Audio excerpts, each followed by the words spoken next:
มีใครถามว่าเธอคือชนชาติใดหากคำตอบเธอคือไทยแล้วหมายถึงชาติเดียวกันคือบ้านหลังนี้ที่เราทุกคนผูกพันย่อมมีหลายอย่างในบ้านที่ต้องช่วยกันดูแล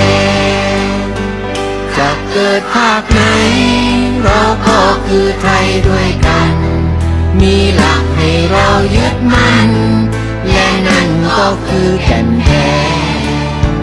จิตวิญญาณไทยอ่อนน้อมแต่ไม่อ่อนแอถอยได้แต่อย่ายอมแพ้ให้แก่อายุที่ทำลูกหลานเอ่ยสามสีบนพื้นไตรรงค์นั่นคือความหมายตรงๆยังคงเป็นเสาหลักธรรมให้ไทยเป็นไทย